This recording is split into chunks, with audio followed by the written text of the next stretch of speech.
Hello and welcome to Success Tree. तो जैसे कि आप लोग सब जानते हैं कि कल यूपीएससी ने सीएपीएफ की नोटिफिकेशन आउट कर दी है। तो जो बहुत सारे विद्यार्थी ऐसे हैं जो लगातार इस प्रोसेस में थे और वेट कर रहे थे कि कब ये जो प्रेस्टिजियस एग्जाम है यूपीएससी हर साल कंडक्ट करता है, इसकी नोटिफिकेशन कब आएगी। तो इंतजार की घड़ियां खत्म हुई और यूपीएससी ने अपनी सीएपीएफ की नोटिफिकेशन निकाल दी। तो दोस्तों, इस बार अगर हम इस बार की नोटिफिकेशन देखें तो उसमें सबसे पहले हम सारी नोटिफिकेशन को समझेंगे और साथ ही साथ आपके लिए एक बड़ी अच्छी न्यूज जो है हम सक्सेस ट्री के प्लेटफॉर्म से आपके लिए लेके आने वाले हैं। तो सबसे पहले इस नोटिफिकेशन को समझते हैं और देखते हैं कि यूपीएससी ने इस नोटिफिकेशन में कहा क्या है। तो अगर हम इस नोटिफिकेशन को देखें तो इस बार देयर आर 322 वैकेंसीज जो यूपीएससी ने आउट की हैं। फॉर्म जो है उसकी स्टार्टिंग डेट होगी 26 अप्रैल टू 16 मई 2023 तक ये फॉर्म जो है भरा जा सकता है। ऑब्वियसली जो लोकेशन है वो कहीं पे भी हो सकती है, that you should serve anywhere, you should be ready to serve anywhere, है ना। अगर आप यूपीएससी का पेपर दे रहे हैं तो you should be ready to serve anywhere, घर बैठे बैठे तो जॉब मिलने से रही। तीसरी बात यह है कि इस एग्जाम का जो पेपर है वो किस किस भाग में होगा। तो 3 भाग का वो इम्तिहान होगा, 3 भाग होंगे उस पेपर में। जो पहला भाग होगा, the first part will be your written test, second will be your physical test जिसको पेट भी बोला जाता है, PET, and third obviously will be your interview personality test. तो आज की हम वीडियो में यही समझेंगे कि सीएपीएफ की नोटिफिकेशन में यूपीएससी ने क्या क्या कहा है, किस किस ऑर्गेनाइजेशन की कितनी वैकेंसीज हैं, क्या पे स्केल है, कि क्या ये जॉब ल्यूक्रेटिव है भी है या फिर बस एक जॉब है। तो आइए बात करते हैं इस नोटिफिकेशन के बारे। तो अगर आप इस नोटिफिकेशन को देखें तो इस बार जो पोजीशंस आई हैं, वैकेंसीज आई हैं, वो 322 हैं।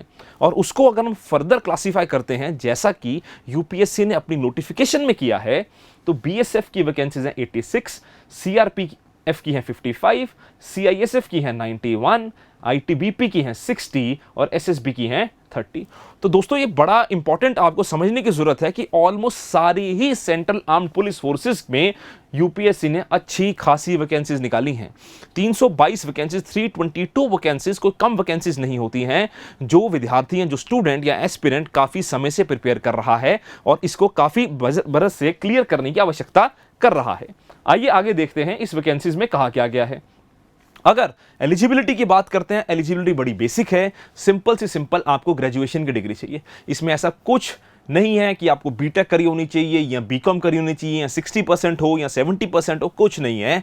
जैसा कि यूपीएससी की मैक्सिमम नोटिफिकेशंस में होता है कि कोई भी अप्लाई कर सकता है, चाहे आपने 60% है भी है कि नहीं है, चाहे आपने बीटेक करा है, चाहे आपने बीकॉम करा है, चाहे आपने बीए करा है, एवरीवन कैन अप्लाई। यही सबसे बड़ी खूबसूरती है यूपीएससी के पेपर्स की।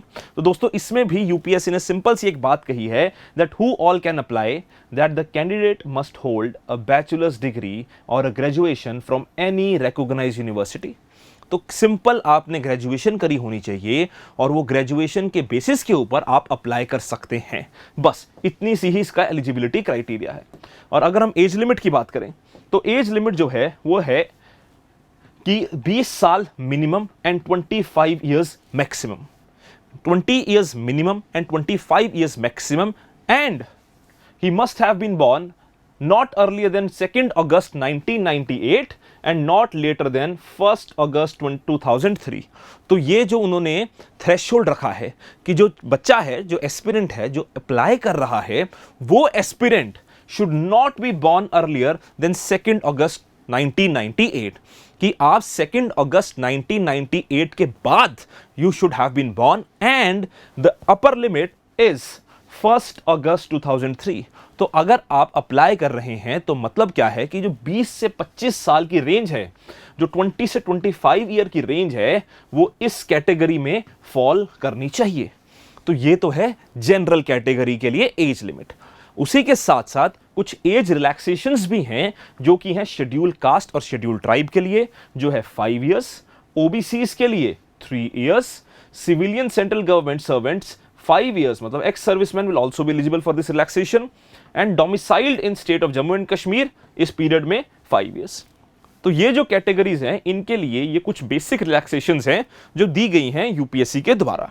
तो ये बेसिक सा एज लिमिट का क्राइटेरिया है, कब तक, एज ऑन 1st August 2023, जिस महीने में इम्तिहान है, जिस महीने में पेपर है। तो ये एक बेसिक सा एज लिमिट का क्राइटेरिया जो है वो यूपीएससी ने दिया है। अगर हम आगे बात करें सिलेक्शन प्रोसेस की, जैसा मैंने आपको पहले भी बताया था कि 3 पेपर्स होंगे। पहला होगा रिटन एग्जाम, दूसरा होगा फिजिकल एग्जाम और तीसरा होगा इंटरव्यू। तो जो पहला रिटन एग्जाम होगा उसमें 2 पेपर होते हैं। एक होता है पेपर 1 जिसमें बात होती है जनरल एंड मेंटल एबिलिटी की, जो कि 2 घंटे का पेपर होता है, मार्क्स होते हैं 250। पेपर 2 जो कि होता है general studies and essay and comprehension, 3 hours, marks 200। तो टोटल 450 मार्क्स का जो होता है वो आपका रिटन एग्जाम का क्राइटेरिया होता है। तो रिटन एग्जाम एक ही दिन में 2 पेपर होते हैं। एक ही दिन में 2 पेपर होते हैं। एक होता है पेपर 1। अभी हम सिलेबस भी देखेंगे पेपर 1 का, सिलेबस भी देखेंगे पेपर 2 का। तो अगर हम पेपर 1 के सिलेबस की बात कर रहे हैं या पेपर 1 की बात कर रहे हैं तो ये पूरा का पूरा पेपर आपका ऑब्जेक्टिव टाइप होता है। This is a complete objective type exam, जो कि है आपका जनरल एंड मेंटल एबिलिटी का, जो 250 नंबर का पेपर होता है, that is of 250 marks. Similarly if you look at this exam, paper 2 comprehension, general studies and essay and comprehension, ये आपका पेपर 3 आवर्स का होता है, 3 घंटे का होता है, जो 200 मार्क्स का पेपर होता है। ये आपका सब्जेक्टिव होता है, जिसकी हम आगे चल के बात करेंगे कि किस प्रकार के इसमें सवाल आते हैं, कैसे इसमें क्वेश्चन आते हैं और हमें इसको किस प्रकार प्रिपेयर करना चाहिए। अगर हम देखें फिजिकल एफिकेसी टेस्ट जो होता है, पेट जिसको बोलते हैं, इसमें भी यूपीएससी ने अपनी नोटिफिकेशन में बताया है कि एस्पिरेंट्स को क्या चाहिए अपने फिजिकल टेस्ट में, कि आपका रिटन एग्जाम क्लियर हो गया, रिजल्ट आया, मुबारक हो, आपका रिटन एग्जाम क्लियर हुआ। उसके बाद जब फिजिकल टेस्ट होता है, क्योंकि बहुत सारे एस्पिरेंट हमने ऐसे भी देखे हैं, पिछले साल भी हमने जब ये कोर्स चलाया था, उससे पिछले साल भी, तो हमने ऐसे एस्पिरेंट्स भी देखे थे जो रिटन एग्जाम तो क्लियर कर लेते हैं पर फिजिकल एग्जाम में थोड़ा सा वो लैग बिहाइंड करते हैं। मैं ये नहीं कह रहा हूं कि आप आज से फिजिकल एग्जाम की तैयारी शुरू कर दीजिए, पर हाँ, इस फिजिकल एग्जाम को हम लाइटली भी नहीं ले सकते हैं, जो हम इम्तिहान के थोड़ा समय बाद में स्टार्ट कर सकते हैं। इसमें करना क्या होता है कि 100 मीटर्स की race, males 16 seconds, females 18 seconds. 800 metres, males 3 minutes 45 seconds, female 4 minutes 45 seconds. Long jump males के लिए होता है 3.5 मीटर्स, 3 चांस मिलते हैं। फीमेल्स के लिए होता है 3 मीटर्स, 3 चांस मिलते हैं। और शॉर्ट पुट फीमेल्स के लिए नहीं होता है, बट मेल्स को 7.26 केजी की शॉर्ट पुट थ्रो करनी होती है 4.5 मीटर्स तक। तो ये फिजिकल एफिकेसी टेस्ट में यूपीएससी आपसे डिमांड करता है that if you want to crack this CAPF exam, तो ये बेसिक सा फिजिकल टेस्ट जो है that you have to clear. तो ये दो आपका सेकंड पैटर्न बनता है। अब आइए दोस्तों बात करते हैं पहले पैटर्न की, जो पेपर 1 है, जिसकी मैंने बात की थी कि ये एक ऑब्जेक्टिव पेपर है जो यूपीएससी कंडक्ट करता है, जो पेपर 1 होता है आपका रिटन का। तो इसमें पेपर 1 में आता है सबसे पहले जनरल मेंटल एबिलिटी। तो जो जनरल मेंटल एबिलिटी है, इसमें किस प्रकार के क्वेश्चन आते हैं? In general mental ability they ask question basically out of logical reasoning, quantitative aptitude, including numerical ability and data interpretation. तो बेसिक से जो क्वेश्चंस होते हैं, जिसमें रीजनिंग होती है, आपकी क्रिटिकल रीजनिंग होती है, एनालिटिकल पावर्स को टेस्ट किया जाता है, साथ ही साथ क्वांटिटेटिव एप्टीट्यूड के क्वेश्चंस आते हैं। अगर आप क्वांटिटेटिव एप्टीट्यूड के क्वेश्चंस देखते हो, तो जैसे कि हम अभी और वीडियोस डालेंगे आने वाले कुछ दिनों में इस चैनल के ऊपर, जिसमें हम एक्सप्लेन करेंगे कि क्वांट के किस तरह के सवाल आते हैं, कैसे क्वेश्चंस होते हैं क्वांट के सीएपीएफ के इम्तिहान में। तो अगर आप ये पेपर देखते हो, क्वेश्चंस देखते हो, तो आपको ये रियलाइज होगा कि आप किसी भी कॉम्पिटिटिव एग्जाम की तैयारी कर रहे हो। कि फॉर एग्जांपल, जैसे यहां पे बहुत सारे ऐसे एस्पिरेंट हैं जो ईपीएफओ की तैयारी कर रहे हैं, जो हमारे बैचेस में एनरोल्ड हैं, जो यूट्यूब से भी हमारी प्रिपरेशन कर रहे हैं। तो जो क्वांट उन्होंने लगाई है दैट इज सफिशिएंट, वही क्वांट सीएपीएफ में पूछी जाती है।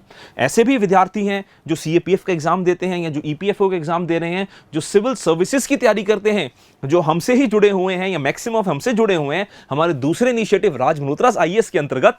तो आपको भी पता है, जो आप सीसेट की प्रिपरेशन करते हो, जो क्वांट रीजनिंग उसमें करते हो, वैसी ही लेवल की quant reasoning, obviously civil service से थोड़ी सी लेवल कम होता है, वैसी ही क्वांट रीजनिंग आपके इस पेपर में आती है। ठीक है, आने वाले कुछ दिनों में वीडियोस भी डालेंगे, आपको लग जाएगा पता। तो ये well within the reach होता है हर उस एस्पिरेंट के जो अच्छी तरह से प्रिपेयर कर रहा है। अब दूसरी चीज की बात करते हैं, that is of general science. अब दोस्तों जनरल साइंस में ये क्या पूछ रहे हैं? Set to test general awareness, scientific temper, comprehension and appreciation of scientific phenomena of everyday observation including new areas of importance like information technology, biotechnology, environmental science. तो दोस्तों इसके लिए हमें सबसे इंपॉर्टेंट चीज जो पढ़नी होती है जनरल साइंस के लिए, हमने प्रीवियस ईयर पेपर्स एनालाइज किए, बैचेस भी लिए, तो मैं आपको बता सकता हूं कि जो हमने बैचेस लिए और प्रीवियस ईयर पेपर एनालाइज करके, तो जनरल साइंस के लिए सबसे इंपॉर्टेंट चीज जो एक होती है वो आपको 6 to 10th क्लास की एनसीईआरटी पढ़नी होती है। और इसके साथ साथ दोस्तों हमें यह भी पढ़ना होता है जो करंट अफेयर्स आते हैं इन सारे टॉपिक्स के ऊपर।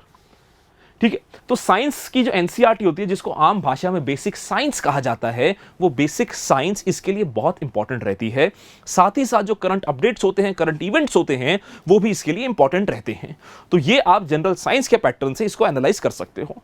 दूसरी बात आती है current events of national international importance, जो कि प्राइमरली सारा का सारा आपका करंट अफेयर्स के आसपास घूमता है।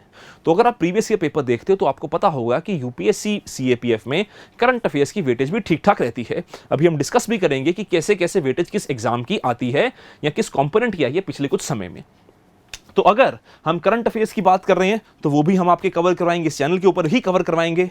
उसके साथ इंडियन पॉलिटी एंड इकोनॉमी। अब इंडियन पॉलिटी एंड इकोनॉमी में सिंपल सा फंडा है सर, जो बड़ा आसान पूछा जाता है, जो है constitution, your ideas about human rights, regional international security. तो बड़े बेसिक से चीजें होती हैं जो पूछी जाती हैं आपके इंडियन पॉलिटिकल सिस्टम के अंतर्गत इस सब्जेक्ट में।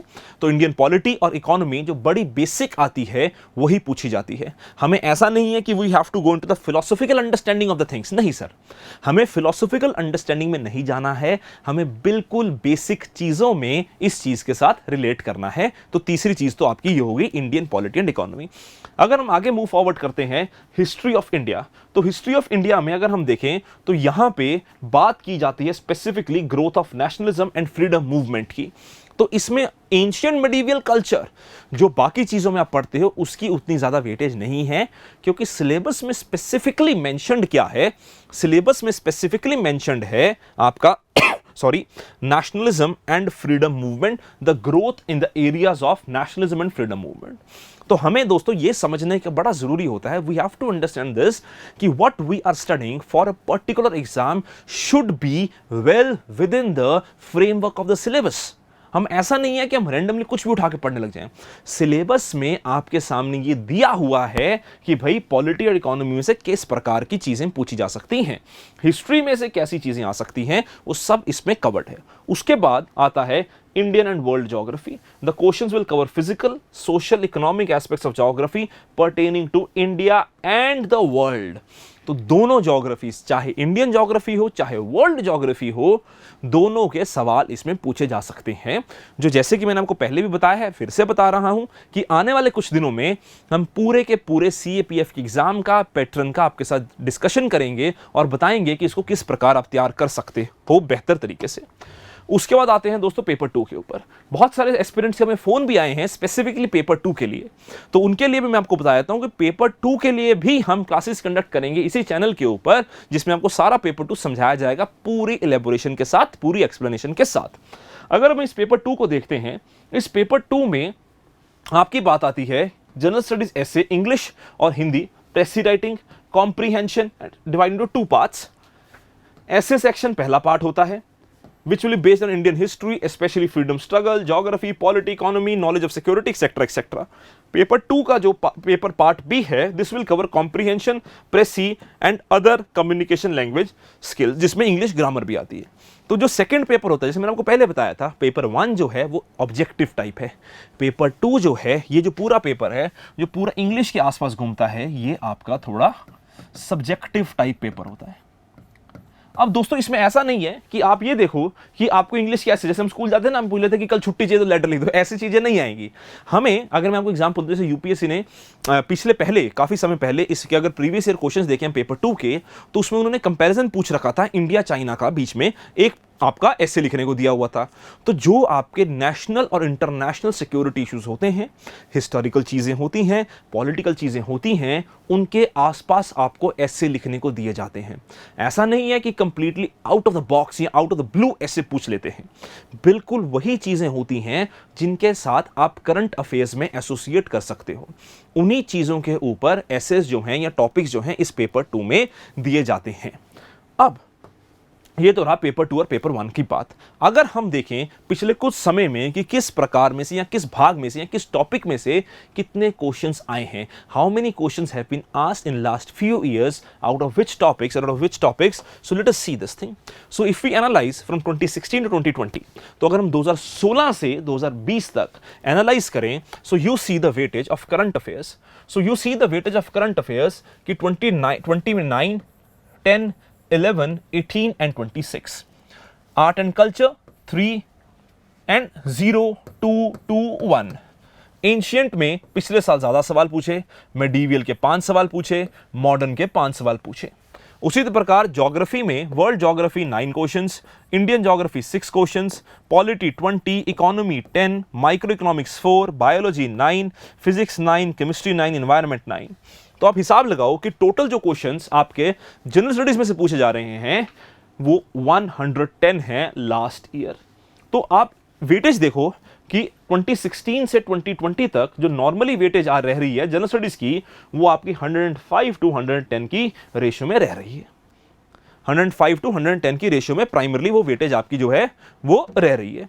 तो अगर हम इस वेटेज के हिसाब से चलें तो आप ये देखो कि आप कौन सा सब्जेक्ट इग्नोर कर सकते हो। ऐसा कोई भी सब्जेक्ट नहीं है जिसको आप इग्नोर कर सकते हो, पर हाँ ये जरूर है कि हम ये जरूर देख सकते हैं कि ऐसा कौन सा सब्जेक्ट है जिसमें से ऑन एन एवरेज हर साल ज्यादा क्वेश्चंस पूछे जा रहे हैं। वो चीज जरूर हम देख सकते हैं कि फॉर एग्जाम्पल अगर हम देखें पॉलिटी और इकोनॉमिक्स को देखें तो पॉलिटी और इकोनॉमिक्स में से हर साल रेगुलरली क्वेश्चन ज्यादा आ रहे हैं compare to any other field. अगर हम हिस्ट्री को मर्ज कर देते हैं, art and culture, ancient, medieval, modern, तो इसमें से भी अराउंड 20 क्वेश्चंस पिछले साल पूछे गए। तो जो मेजर कंपोनेंट्स हैं, अगर आप ज्योग्राफी को कर दो तो 15 क्वेश्चंस। तो सर अगर हम मोटी बात करें, और उसी तरह साइंस को देखो तो साइंस में आपके अराउंड 30 क्वेश्चंस जो हैं आपके साइंस के आसपास आ रहे हैं। So if you divide into major subjects, तो you will realise that UPSC in CAPF is asking the questions primarily out of the major components. तो इन्हीं कंपोनेंट्स के ऊपर हमने किस प्रकार फोकस करना है वो आने वाली क्लासेस में हम डिस्कस भी करेंगे आपके साथ। यूपीएससी ने नोटिफिकेशन में ऐसा ही नहीं है कि सिर्फ पेपर की बात करी, उन्होंने सैलरी पे ग्रेड्स भी बताए। जैसे मैंने आपको पहले बोला था स्टार्टिंग में कि क्या ये जॉब ल्यूक्रेटिव है, बिल्कुल सर बहुत ल्यूक्रेटिव जॉब है। सिर्फ पावर की बात नहीं है, अगर आप पे ग्रेड्स भी देखो तो पे ग्रेड्स भी यूपीएससी ने मेंशन किए हैं।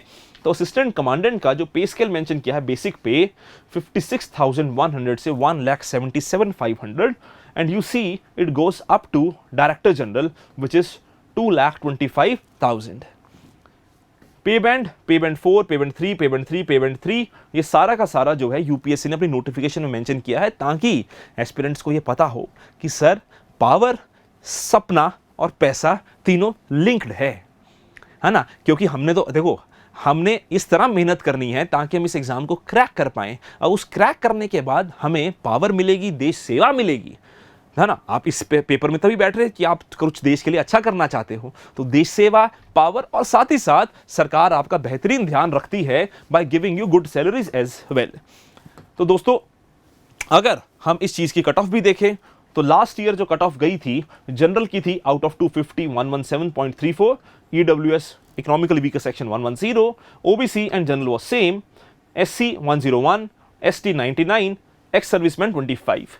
पेपर 2 कट ऑफ देखी जाए तो जनरल की है 205, 197, 205, 186, 181, 59, and this the final cut off. This is the final cut off out of 600। तो जो कट ऑफ है वो विद इन द रेंज रहती है। आप अगर पेपर अच्छा करके आते हो तो आपकी क्लियर भी हो सकती है। तो ये आपका बेसिक सा चीज है। अब दोस्तों आते हैं आपके लिए जो खुशखबरी है। जैसे हर प्रकार हम कोर्स निकालते हैं हर साल, पिछले 3 सालों से हम सीएपीएफ के कोर्सेज निकाल रहे हैं, बच्चे सेलेक्ट हो रहे हैं।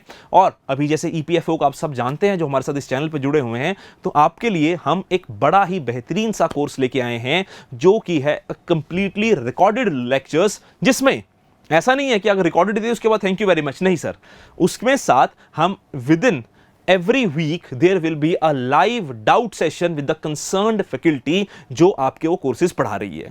तो दोस्तों आपको पूरा का पूरा जो कोर्स है in that it will be including the recorded classes of everything, चाहे फिर वो पेपर 1 हो, चाहे फिर वो पेपर 2 हो, चाहे फिर वो आपका इंटरव्यू गाइडेंस हो। तो फ्रॉम 0 टू एंड हम आपके साथ हैं। तो वो पूरा का पूरा हम आपको करवाएंगे जैसे हर साल करवाते हैं। सिमिलरली डाउनलोडेबल स्टडी मटेरियल्स होगा, पीडीएफ्स होंगे, 180 plus classes covering whole syllabus of paper 1। 180 plus classes generally जिसकी रेंज रहती है 1.5 to 2 आवर्स। तो आप हिसाब लगा के चलो कि around 400 hours of classes for paper 1, 25 exclusive classes of paper 2, and this also includes your test series. तो ये पूरा का पूरा जो कोर्स है ये आपके लिए अवेलेबल करवाया जाएगा।